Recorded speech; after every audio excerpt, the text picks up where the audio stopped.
It's the work that people don't see that gets rewarded. It's like me being a footballer and going into the gym. That work in the gym rewarded me on the pitch. Do things that are going to make you better at your job. Don't ask anybody if you can do it. Don't tell anybody that you're doing it. Just get on with it. And then when you get to the position where you need that skill, it'll be there.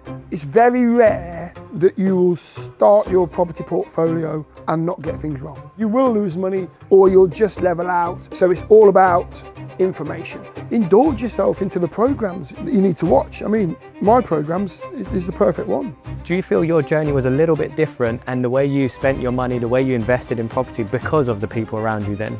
Maybe. I know a lot of footballers that are bankrupt now.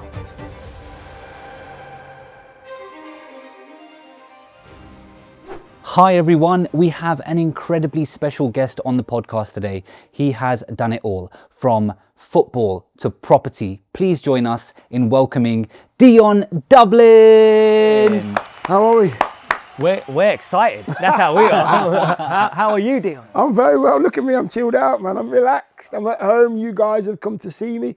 So yeah, I'm ready to have a chat. You're in your man. element. Well, look, the reason we are so excited to talk to you, a number of reasons, but what we do fits perfectly with some of the experiences you may have had. So we specialize in mortgages, bridge finance, development finance, commercial finance.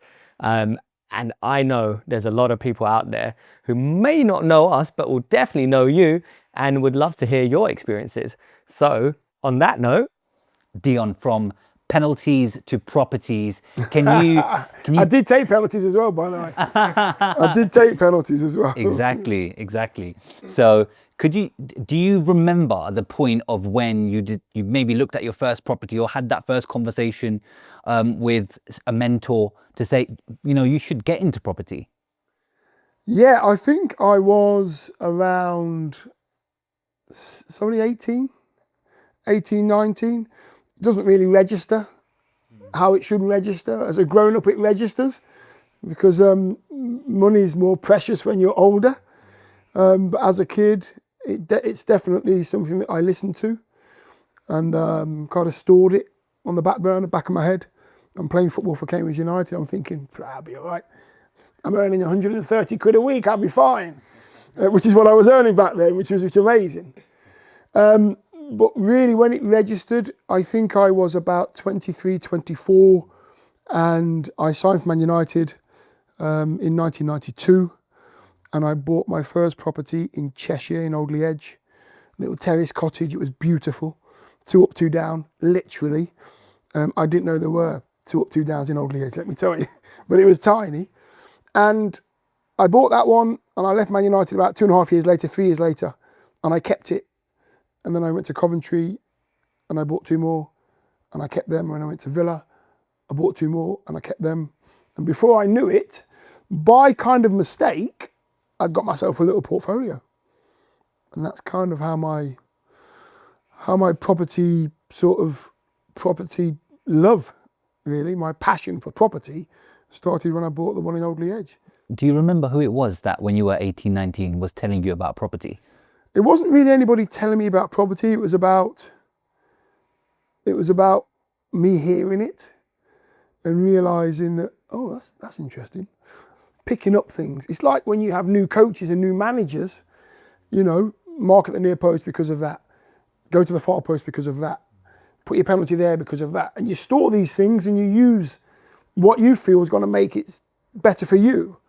And I stored a lot of information. I thought, well, if I keep hold of that and I buy that, I'm going to accumulate, that much finance, having put that much in. So yeah, just bits and bobs. My father-in-law, from way back from my first wife, he was a very clever bloke. So he was quite sharp in all that stuff. So a lot of information he told me in regards to property and stuff was ringing true back then. Was any of these properties that you bought doer-uppers, or was that something you kind of got into later on? No, I think most properties, I'd take a guess through my experience of having a property portfolio and presenting things to do with property, or a TV show to do with property, is that most properties, you're never going to go into a property and it'd be a turnkey. It's very rare that you do that. And if you do that, you pay for the privilege of that. So I've never really had that. I've always had things that I wanted to do, whether I live in the house or I'm renting it out or selling it. So most, in my opinion, need something doing. But yeah, I would say most of them, one or two maybe I've got away with.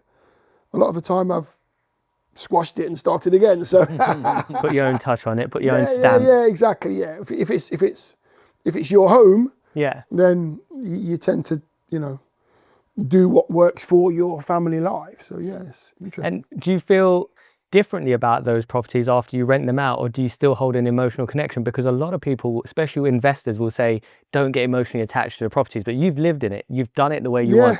Has your mindset changed, or have you always had an emotional attachment to it? No, emotional, no. I have very high standards when it comes to my properties. I'm very fortunate to have certain businesses which look after my property needs, or me as a landlord making sure that my tenants get everything that they need within reason. They don't want for anything when it comes to safety, first and foremost, a healthy place to live, a safe place to live, a cozy, warm home, whether it's I'm living there or somebody else. Was that something you spoke about in the changing rooms when because you started quite early on when you were moving from place to place with in line with the team? Yeah. So was that a conversation had with your teammates, or was it just a private? You know what? As footballers, or an ex-footballer, an old footballer. A legend. Yeah. Well, I don't know. That's throwaway comments. I don't know that. So what we did do is we had conversations with each other, but we had a lot of people that come into the bubble of football, come to the training ground, and they are trying to advise you to get into the property world, but not for your gain, for their gain. So you have to make sure that you sieve out those kind of people. There's a lot of them in the footballing world. We sieve them out, and then we chat to each other about what's good for us and our family. And that's when you start to build good property portfolios and good information between each other, and get rid of the people that just want to take from you and keep the good information for ourselves. And then we get good people on board like I have. And that's when you can start to, find good properties, help each other out.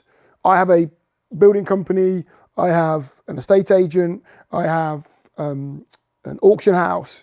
So I have things that, help me with me, sort of give me a shortcut really to where I need to be. You've seen me on the phone, something came through and I'm thinking, I've got to get onto this. I was like, can I get in on it? I mean, you guys just do the money. You just do the money. Men. No, but what I pick up from that is that the network around you is so important. The people around you are so important. And I mean, do you think, so obviously sometimes you hear sad stories or unfortunate stories about people who have played football, made a lot of money from it and sadly lost it all as well. Do you feel your journey was a little bit different, and the way you spent your money, the way you invested in property, because of the people around you then? No, I don't think at that time when I was playing the game, there wasn't anybody who were having hard times like that. I think the more you live your life, the more you grow up. Sometimes if you've not managed them well in the earlier days, then the hard times come later because you've dwindled it in some way, shape or form. You've invested in the wrong things. You've been unlucky, maybe.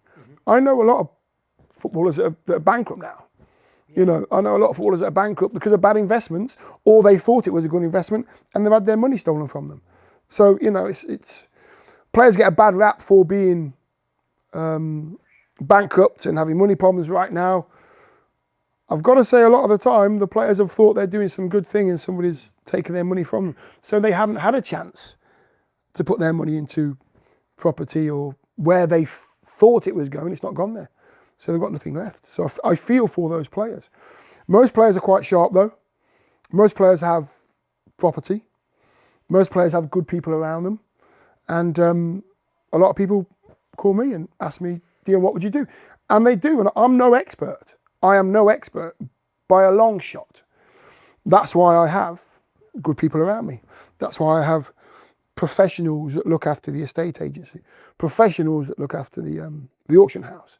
My best friend, my best man, my closest person on this earth apart from my family, Scotty, runs the building company. So, you know, that's what they do. You know better than most. You're not going to come in here and say, Dion, you've got to head the ball like this. You know, and I'm not going to go into your world and say, hold it a minute.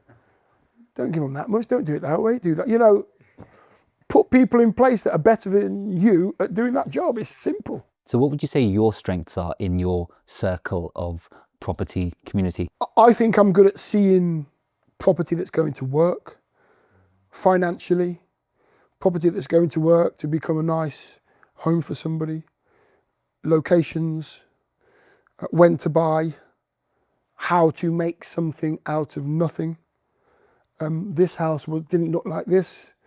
I've got about a quarter of the house left that was here, squashed the rest of it and built something that I think is going to be financially better for me, having spent money on it, of course, but I like to make things better. I like to enhance the property, and I like people to go, oh, wow, look at that, which is the whole idea of property developing, really. Footballers might have a bit of a lavish lifestyle where they have, you know, crazy maybe pieces or artwork, clothing, things like that. But a property investor normally is the opposite. You normally think about, right, how do I get the, you know, the most affordable piece of flooring? Yeah. What's your mindset with doing your own properties? Are you like, no, I just want the best of everything, or are you still property investor mindset on? Yeah, I think in both mindsets, whether you're renting, whether you're selling, whether you're going to live in it, the mindset has to be what's going to work. So I can have a hard flooring and you get 3 quotes, you know, you get top end, middle and bottom. Depends what works. You have the finances to go for the top, and the top's going to work better than the bottom. If you've got apples for apples, you find out what's best for the job in hand and financially for your purse. I don't spend lavishly. I have a great team that go, right, Dion, I've got this here and I've got this here. They're both the same. This one's a really well-known name and this one isn't, but they are apples for apples. I'll take that, thank you.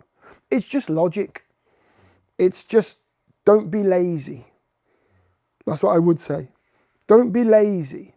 Find out what works for that job and then get the best price for it. A lot of people will watch your journey and get quite inspired. Yeah, I hope so. That's the whole idea, man. That's the whole idea. We are.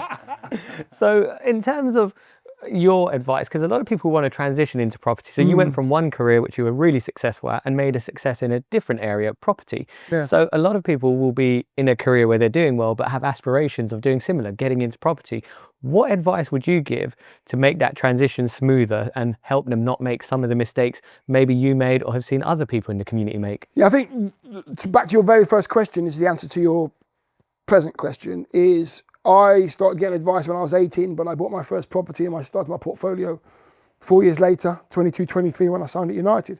So gather information, do lots of research, watch lots of property programs, get good people around you, talk, ask questions. It's very rare that you will start your property portfolio and not get things wrong. You will start your property portfolio, you will lose money and you will do things wrong, or you'll just level out and you'll just get by, you'll just keep your head above the water, and then you might make a couple of quid, go on to the next one, then you make a bit more, you make a bit more, and you make a bit more, you get more and more comfortable. So it's all about information for me. Just indulge yourself into the programs that you need to watch. I mean, my programs is the perfect one. You know, people get it wrong, people get it right.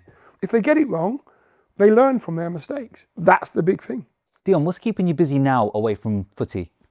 It's all property related. It's all property related. It's all the businesses that I have, which is an auction house. It's called Lot 9 Auction House. What was that, sorry? Lot 9. Lot That's my number. 9, okay, It's I my like number, that. number That's a 9. great It's name. called Lot 9 Auction House. And then I've got an estate agent as well, which is Monopoly, buy, rent and sell. And my building company is called Scott Dublin Projects, which is my best friend is Scott. Scott Dublin and all that kind of stuff. Nice. So we do a lot of fit outs for people. You know, we've done a lot of work with Toolstation, fitted out a lot of their shops and stuff. They buy the unit, and then mainly Scotty and his team will fit it out. So just keeping an eye on that stuff. But Yeah. they're not run by me. I'm part owner, but I just put people in the right place to make sure those things just tick over.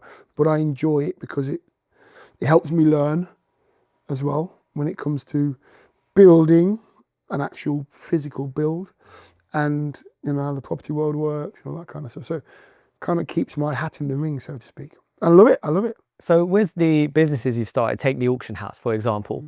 Obviously there's other auction houses out there. Of course. What made you want to get into that market, and what did you think you could do differently with your auction house?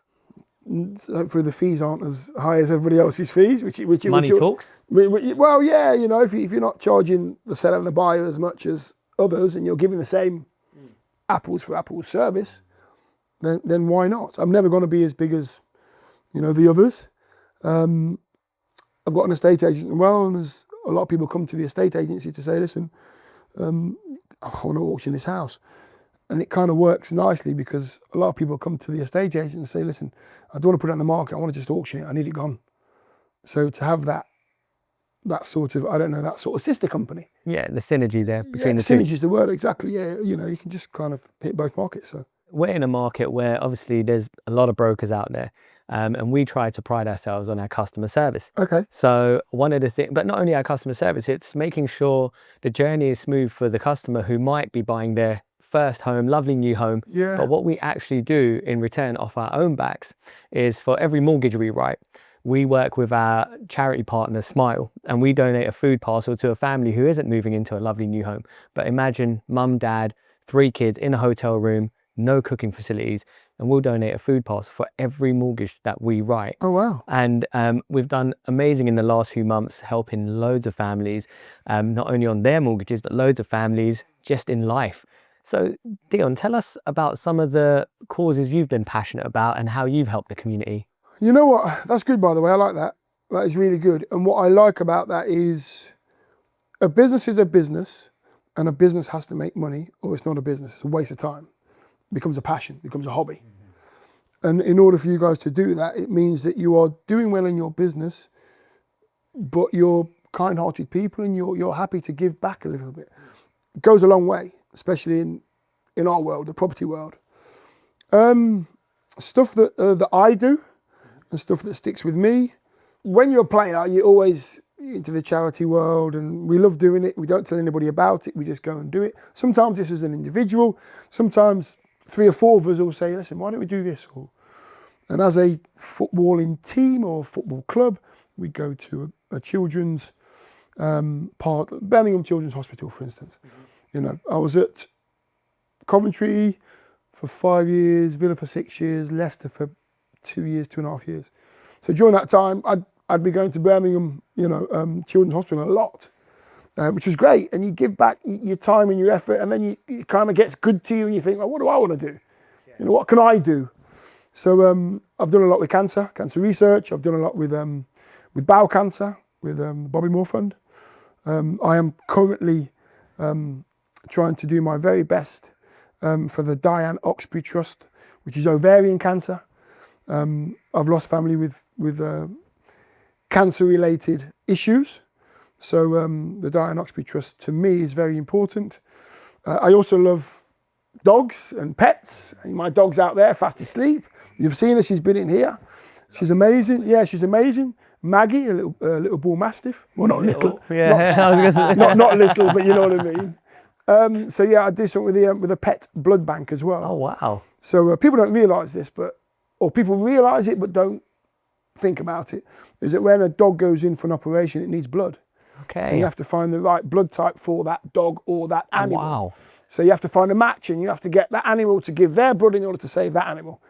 So, you know, it's a very, very off-the-wall charity, but a charity that's definitely needed, and they do great work. So if I go on a TV show, a quiz show, I might have a bit of a stinker and I might not win. I might win $1,000, or I went on The Chase with Sean Williamson, Leanne Sanderson, David James. We won the chase. I think we won over £100,000, and it all got split up to our charities. So we, when I say we, the people in my umbrella, under my umbrella, who are in the public eye, we have an opportunity to use our status for other people, to use our platform for other people, for charities, people less fortunate. Why wouldn't you do that? Why wouldn't you do it? You guys are doing it because you are now creating a platform that's allowing you to do that. You're not in the public eye, but you're doing the podcasts, which are helping people with advice. And while you're doing that, with your financial bits and bobs that you're doing, with everything you're doing to help other people, you're doing your bit as well. You don't have to be in the public eye. I think it's a little bit about the team as well. Everyone has to be involved. Of course. So our team's brilliant. Everyone pitches in. It's a fun place to work, I'd say. How many in your team? So about 7 or 8 of us. Okay. It's a close-knit team, and then we've got a couple contractors from outside that are pretty much part of it. Okay, so you have an office? We do. Okay, so who's in your team? First names only. Saeed is probably, well, he's part of the furniture. Yeah, We got Jamie. yeah, We got Nitya. Me and Ash. yes. Then we've got Sam. Sam? Then we've got another guy called Andy, who's a contractor. Okay, cool. And then we've got Maria, who works on our charity side. Gotcha. Yeah, I think that's most of the team. So right now, you're throwing it back at you. yeah. What you've done is you've put certain people in place that are very good at their job. I do the same. You don't have to be an ex-footballer or anything like that to do your bit or to have the knowledge of the property world that I've got. You pick it up, you find out what you're good at, and you make sure that you put somebody else in that peg Yeah. that are better than you. Then your team are doing exactly what they need to do. They're all doing their job. That's why you're successful. 100%. The team is so important. It is. Like we've got Saeed, for example. He really wanted to come today. He's a massive football guy as well. Is he really? But he- Sorry, Saeed. Sorry, mate. Missed out. He supports Arsenal. Don't Does be he? that Oh, sorry. oh, Yeah. I'm glad. Well, I'm glad you didn't come, Saeed, by the way. No Arsenal fans. My son's an Arsenal fan, so. But we actually chucked in the group chat. We said, guys, do you guys have any questions for Dion? Like, it'd be great to bring that up. And to my surprise, I thought Saeed, his job in the office is to progress the cases, to get them over the line, so he's always on the phones. But the question was actually nothing to do about property. He actually wanted some advice more about his personal life. He's just got married. He wants to graft it out in his career and really make a name for himself. So what advice could you give him? Make a name for himself in what, as what? In, I'd say, the lending game, I'd say the mortgage game. Is he new to this? Or? No, he started with us as an apprentice. We part of the government apprenticeship scheme. So he did the year course and then it worked. We gave him a full-time job. He's been with us 6-7 years. But he's new to the marriage game. And that's what he wanted advice on from Dion Dublin. Out of all the things, he said, what advice does he have for me? Because I got married last month. One phrase in the marriage world which will just stand you in good stead. Do as you're told. Is that do for as men you're and told. women or just Saeed? Just Saeed. Just Saeed, Just man. Saeed. Just Saeed. No, listen, I've done it twice now. I know, I've done it twice now. It's a balance. There has to be an equal amount of give and an equal amount of take on both parts. It doesn't work either way. If there's a deviation one way or another, it will not work. Simple as that. Can't have a taker and you can't have a giver. Equally, help each other out. Talk. Talk is so important. Honestly, it's so important to talk, whatever it may be. But when you're doing, you're filming 2-3 times a week sometimes, then you might be called up to do some presenting for 5 Live or whoever it might be, and then you've got properties coming in on your phone. Yeah. How do you find the balance? Take that hat off, put that hat on, just change the hats. So do you turn your phone off? Is that? No, my phone's never off. My wife, Cheryl, who you've just met briefly, she does all my diary. Okay. She does all my diary in regards my work, my travel, my accommodation, everything. My management, who are down in London, they get all my jobs. They oversee everything to do with the job itself to make sure that the contract is right. And then they will speak to Cheryl. They will say, can Dion go on this day? Can you know? So I have the team around me that allow me just to do my job. And my job is to do this. My job is to talk, enjoy, pass on information, help people. You know, that's what I really enjoy doing, really. And that's just part of my job. And vocabulary and 5 Live vocabulary, co-coms, when I'm sat there watching the game, go, oh, he's got to score, or that kind, that kind of stuff, is one vocabulary. And then 5 Live when you're in the studio with chappers is another vocabulary. And then you go in the studio to do, which I'm doing. I'm leaving here after we've chatted, going straight to Newcastle, and I'm doing Football Focus tomorrow on the road with Alan Shearer and Alex Scott. So, and then you've got to change because it's TV. In the studio, different vocabulary again. So it's just, I've been doing it a long time. I've been doing it for 18, 19 years now. So you learn. And I've learned from Mark Lawrenson, Garth Crooks, people like that have been doing it a lot longer than me, Aaron Hansen. That's when I went into the game. Wrighty's a little bit older than me. So yeah, you learn off people and you think, hold a minute.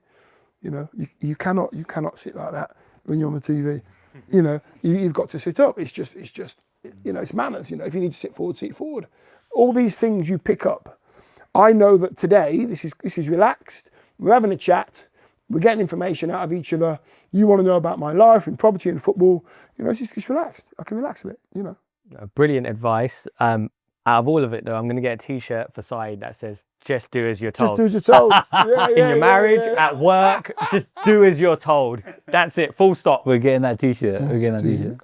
Yes. Got to do it. Do you know, actually, Saeed is the recent recruit into our football group. Yes. Is he really? Yeah, we have a fantasy football group, and then we've got a Power League 5-a-side group. I've been playing there now more than 20 years since I was a kid. Wow, and, that's good work. Same Power League, yeah. Where is it? Fairlop. So where's Fairlop? Redbridge.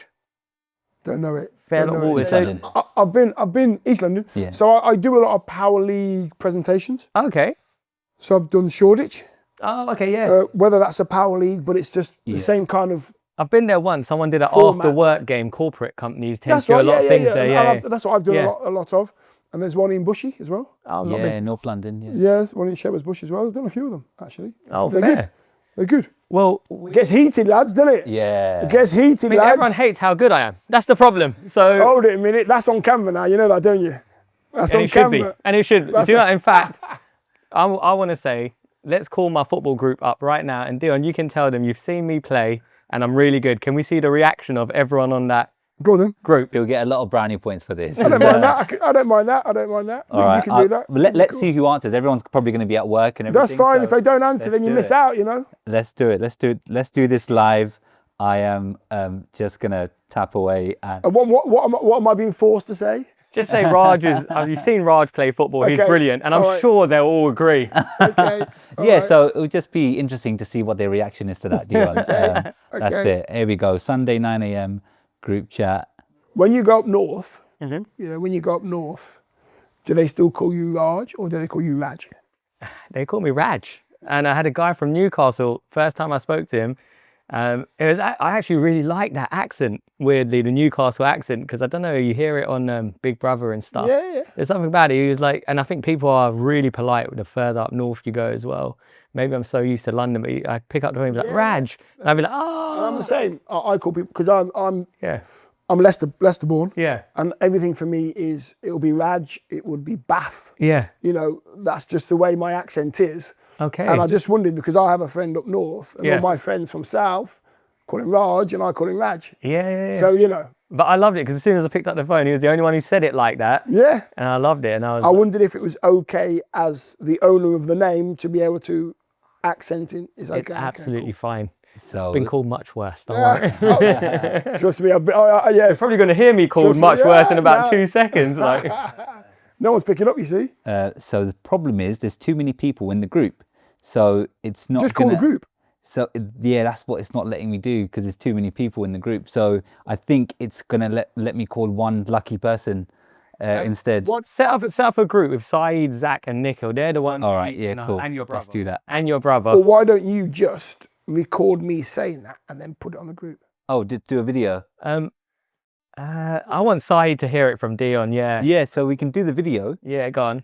And Saeed in the group? He is. Yeah. Okay, we'll do it. Then if you record the video, I'll just make it nice and sharp, and then you can put it on the group and everybody can see it. All right, I've hit record, so whenever you want to. Now, do you want like that or like that? Portrait would be great. Yeah, like that. Yeah. Good afternoon, you lot. I know you play a bit of football. Well, Raj says you play a bit of football, but you don't play football as good as him. Apparently, he's incredible. Best player in the Power League. He plays midfield up front and striker.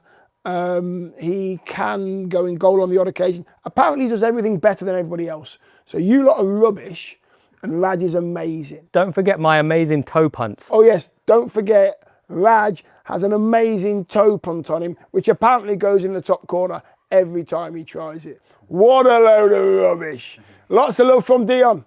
Have a good day. There you go. There you go. Thank you, Dion. Thank you Pleasure. so No much. problem at all, pleasure. The bragging rights on that. There you go. No problem. That's fine. That's fine. Chef. All right. You mentioned you're from Leicester. I actually saw a MasterChef story where you actually said your dad was writing letters to all clubs and Leicester signed you up. Yeah, so what it was, I was at Leicester from the age of 9 to the age of 15, all the way through the ages. And then Leicester let me go at the age of sort of 14, 15. I had a year left at school, so I finished my schooling, doing my exams and all that kind of stuff. And then I worked for a year. And while I was doing all this, my dad wrote one letter, photocopied it 92 times. Wow. Genuinely. Probably at the post office, you used to put 5p There you go. into photo. Photocopied it 92 times, 92 envelopes, 92 different professional football club addresses.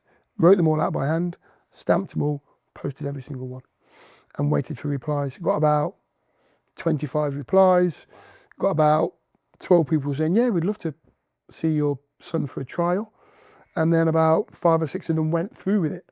Birmingham, Norwich, Leeds, cameraman likes Norwich, Tottenham maybe, a few others. So I sort of went through the process because my dad was desperate. While I was waiting for those letters to get a response, I worked in a leisure centre, putting out the badminton and all that kind of stuff. Played a bit of basketball for Leicester young kids at the time. Worked in a hosiery factory, rolling up all the fabrics on my shoulder, put a pile, that kind of stuff. And then I worked in an ice cream factory as well. So while I was waiting and hoping, I just went to work and just did what I needed to do. And then a trial come in from Norwich City at the age of 16. Did okay, scored a couple of goals, and there you go, here I am. Many years later. Wow. Out of all of that, what is amazing to me is your dad was there photocopying 92 times. Yeah. And I'm very conscious of, I mentioned charity work because I want to set a good example for both my son and daughter. I'm really conscious of who I am as a person and what I do for them. What do you think has changed in you as a person since you became a parent or since you had kids? Have you changed anything, or has your life changed in any way? My life isn't my life. Now, my life is my children's life. Everything you do isn't for you. I'm now going up to Newcastle to do Football Focus because it's my job. And then when I finish that, my children will benefit more than I will financially. It's not about me. It's not about my job. It's about my kids. Everything I do is about my kids and my family. That is it. And I think you only realise that when you have kids. No, it's true, because one of the reasons I love property, before it might be from a cold investment purpose, now I want to build something, like you said, with good properties, good tenants, because I want to one day give that to my children. So I'm so much more conscious about what I do because of that fact that I know it's my kids who will benefit.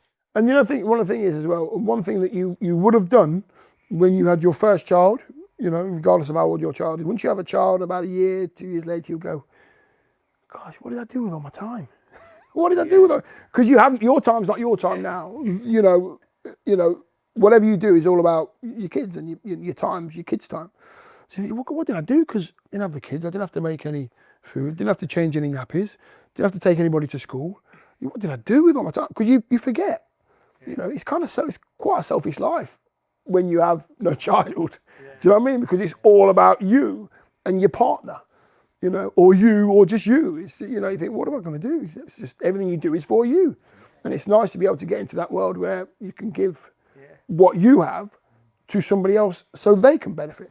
You don't know time pressure till you've had kids. Great. 100%. I'm in the phase, the point of my life now where I've been married for 3 years. Yeah. And pressure's on now. Pressure's on. Pressure's on. Even Dion saying it. Dion Dublin just told you pressure's on. I better not show this to my grandma because she has no chill.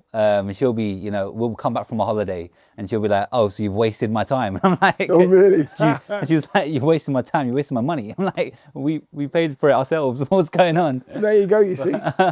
But where my headspace is at the moment is similar to what you said about how we're trying to build for the future here.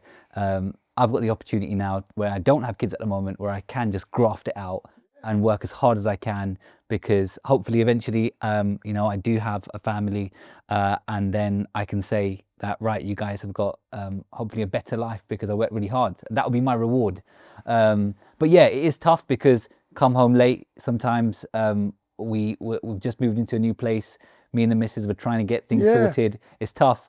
Foundations. Yeah, and I just wanted to sort of get your advice, Dion, on what advice you'd give me. What advice I would give you, and I go and do talks sometimes to young footballers, under 15s, under 16s, sometimes young under 18s for England, whoever it may be. It's the work that people don't see that gets rewarded all the time. It's like me being a footballer and going into the gym. My job as a footballer, as a centre forward, was to receive the ball, hold off the defender, keep the ball safe, so that my team could come off the pitch. So that action that I've just done there was collect the ball, get side on, hold the defender off, save the ball. So my gym time was spent going with weights, because that's what I do. That's my job. My job is to go, right, no chance. Be strong, look after the ball. That rewarded me. That work in the gym rewarded me on the pitch, rewarded my team, because my team had time to get up the pitch. I held onto the ball, passed it out to Merson, passed it out to Ginola, Giggs, Kanchelskis. It doesn't matter. But all that work gave me time. Nobody seen me doing the work. I went into the gym on my own because I wanted to and I needed to. So what I would say is, do things that are going to make you better at your job. Take the time to find out what is going to make you better at your job, whether it's in sport, in finance, in property, it doesn't matter. And just do it. Don't ask anybody if you can do it. Don't tell anybody that you're doing it. Just get on with it. And then when you get to the position where you need that skill, it'll be there. And people will go, "Oh, wow. Wow, look at that. He's held the ball off. Look at that. He's a big defender, but no chance." So, Dion, football-wise, where did it all start professionally? Oh, that's a long time ago, but we won't talk about that. I was 16. My brother, I'm going to get to your point, by the way. Yeah. My brother lived in Great Yarmouth. He was a DJ in Great Yarmouth. His best friend was a footballer called Dale Gordon, who played for Norwich City. He was a winger, and he had the step over, amazing, beautiful, mixed race, lovely, wet look hair, you know, sponsored car. It was a dream. And my brother was his best mate, and he said, "Go on, get my brother a trial, get my brother." He pestered him. So I've got your trial. So I went in and had this trial. Lived in Great Yarmouth with my brother Ash. Dale Gordon, this particular, would come and pick me up in this sponsored car. I made it. He'd take me to training. I'd train with the kids. The first team would finish. He'd wait for me and bring me home. So I lived in Great Yarmouth, above a pub, on the front, right on the front. It was amazing. Sea air, amazing. You know, brilliant. Back then, Yarmouth was bouncing. But there was a DJ, used to pop out to the old nightclub on the odd occasion, 6 o'clock. And this is one thing a lot of people don't know. I lived in Great Yarmouth with an A-list superstar. What? Exactly. Back then, when I was 16, I think he was possibly, what am I now? He's probably about 58, 60. 58, I think. I lived with he wasn't an A-list superstar then, but he's become an A-list Okay, right. superstar. Interesting. And Try and work out who it he is. has his, I'm going to give you a few clues. He has his own film title, as in number 1, number 2, number 3, number 4. So he's had lots of these films. He's a driver in these films. Beautiful white man, Driver. chiseled Jason jaw. Statham. There you go. Well done. Transporter. Transporter. That's what, there's a few of those, isn't there? Yeah. So I live with Jason Statham. He was my brother's best friend. Jason is a drummer. My brother Ash was a bass player. They played in the same band. Oh my God. Another thing about Jason, he used to work on the markets. No way. He used to work on the markets. There was an open market in Great Yarmouth. He used to work on the markets, selling the fake jewellery. Back in the day, he did. Sold it cheap. People would have it. Yeah, it's only going to cost £4. Yeah, and if you ever watch the film Snatch, Yes, love it, love it. opening sequence in Snatch, he has a suitcase and he's running down the stairs and the suitcase falls open and all the jewellery falls out that he was selling on the markets, running away from the police. That's the opening sequence in Snatch. It's just incredible how it all ties together. So that's my claim to fame. I lived with Jason Statham at the age of 16. Thank you very much. I rest my case. Good times. So I love Yarmouth. Yeah. I love the people of Yarmouth. Darren Huckabee lives in Norwich. Dale Gordon helped me get my career off the ground. My brother Ash helped me too. My dad. So many people to thank. But it all started at Norwich City. Thank you, Delia Smith and Michael Wynne-Jones. Do you get out for a kickabout now, or have you completely... Steer clear of it. Sometimes I play Man United, Liverpool legends. Yeah, When we go away, maybe to the Far East. Play 20 minutes, Play a lot of paddle at the moment. That's really popular now. In fact, do you know Power League in Romford used to be all football pitches. They've added paddle now. They've cut half the pitches and made it into paddle. Well, it makes sense because It's easy money for them. you can do both. You can do both as well. It's good to have both. It's addictive, isn't it, paddle? It is addictive. And for me, in answer to your question, playing football, try not to play as much because a lot of it's 50, 60 yard runs. Yeah. You know what I mean? Open up your body and stride, whereas in paddle it's 3-4 yards. Quick touch. Quick touch. So I tend to keep things as small as possible now. I'm getting old, man. I don't want to The recovery is tough after. Recovery is tough after you've played a game of footy. Especially when you've got kids and they want to run around. Yeah. I mean, literally you're dragging your feet. Yeah, You're like, no chance. Achilles are tight, Yeah. hammies are tight. Nah, not for me. Not for me. Right. So this is one question I ask on every single podcast, just to get an idea. It's a bit of fun. Okay. But right. Okay. So you've got 100K to spend in property. You don't have to spend it in the UK. You could go to Dubai if you like and spend it there. But 100K in property today, you've got to spend all of it in property. What are you doing with it? Wow, that is good. Now, am I? I see other questions now. I'm going to throw it back in. I've got 100K. Are you challenging me to spend it as an investment to bring me money in? Are you challenging me to create something for myself or for one of my family? There's so many questions here. I would like to keep it as an open question, actually. Okay, and say, take it away. I would buy a house at auction for about 70 grand, a rundown house for about 70 grand. I'd spend 30 on it and then I'd possibly rent it. That's what I would do. I would create an amazing home for somebody, which wouldn't cost them a lot of money, but I would have made it incredibly beautiful, incredibly safe with my, with the people that I work with. Good chippies, good sparkies, good tilers, good everything. Any specific location? Possibly the Midlands. Possibly the Midlands. I'm a Leicester boy myself. Yeah. The Midlands at the moment have some really good property without being too overly expensive as well. Leicester, Nottingham, Derby, Mansfield, places like that have got little gems in. Everywhere's got little gems. London has little gems, but they're not little prices. No. So, the further away you go, you tend to get a little bit more for your money, but you're not in London. If you're happy with not being in London, you will find a good property or a good investment, further north you go? Good question. Thank you very much. 100 grand spent in the Midlands on a property. Perfect. Thank you very much. Perfect. I actually think we covered everything we wanted today. It's been brilliant. Yeah, thank you, Dion. No, it's a pleasure. Listen, thanks for coming out, man. And what you're doing is good. The way you run your business, I think, is very professional. You seem to be quite chilled out blokes with an edge of wanting to be successful, which is good. You're obviously very knowledgeable, otherwise you wouldn't be in this situation. And you wouldn't be in my house if you weren't very good at your job. Simple as that. I like good people come into my house, they're professional, know what they're doing. The setup you've brought today is very professional. The way you've gone about it is very professional. So more plaudits to you. Well done. Thank you. Thank you so much, Pleasure. Dion. No problem at all. Well done. Appreciate it. Good on you. Well done. And he's not bad either. Keep that in There there. you Keep go. that in there.